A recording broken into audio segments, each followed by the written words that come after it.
some of the heinous crimes that our community has faced, the Kuki-Zomi people in Manipur. This is the kind of atrocities that we've been subjected to. And in fact, my organization, NAMTA, was a signatory to a letter that we had sent specifically to the National Commission for Women 38 days ago now. And what we had described and in great detail, and not just this case, but at least 6 other distinct cases that we had in detail described in the letter.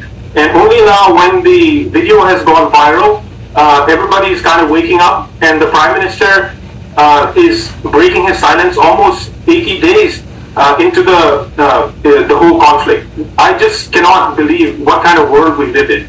Let me ask you, forgive me, let me just ask you this, forgive me for interrupting, but you mentioned that the government there, the government's response, what do you make of that? Not just to this incident, but previous episodes of violence as well.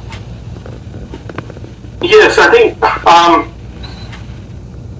I think to say too little too late itself is too little. Because I feel like we've been, even when the Prime Minister was visiting the US, we had tried to raise this issue and doing our best, whether it's the people on the ground locally in India or the diaspora community spread all over the world. We've been trying to bring this attention or this issue to their attention, and it's just something that it's distressing, and I cannot even find the right words to describe the sentiment or the feeling that we have. And I think we're filled with pain, and I think this is a huge failure, both the government levels in the state, which I think even from the get-go of this issue, the tribal people in Manipur, the Kuki-Zomis, have completely lost faith in the state government. That's no surprise to anybody. But even the central government, the tacit approval or the complicity, we don't even know what it is. Like, why would it take this long? And even after what has been spoken, there is no real action on the ground. There is no, we haven't seen any changes. It's still just words. It has not meant anything for people on the ground. Let me ask you this. I can see your distress there, but the Prime Minister and the Chief Minister of Manipur have now addressed this particular incident. Is that not a sign that action will now be taken?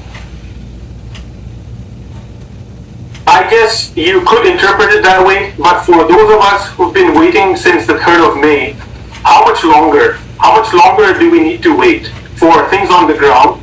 At the end of May, the Home Minister was visiting the state, made all kinds of promises. What is the ground reality check? How many of those promises have been fulfilled so far? According to my information, zero, zilch. So what should we expect?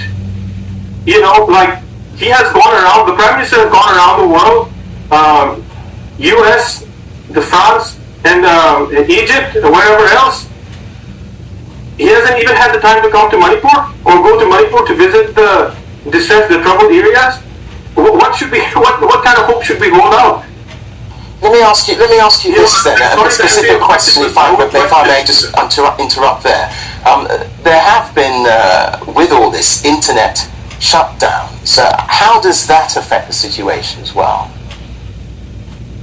I think especially for those of us who are on the receiving end of this conflict, and by saying that, I'm not trying to diminish any of the pain and anguish on the Métis side either, but on the tribal side, especially in the hill districts, availability of the internet being or no availability of the internet has hampered any sort of you think of it in any way. We're talking about a shining digital India with no connectivity for almost 80 days. What kind of all the essential services, all the possibility to counter narratives that are coming, the fake news, the state promulgated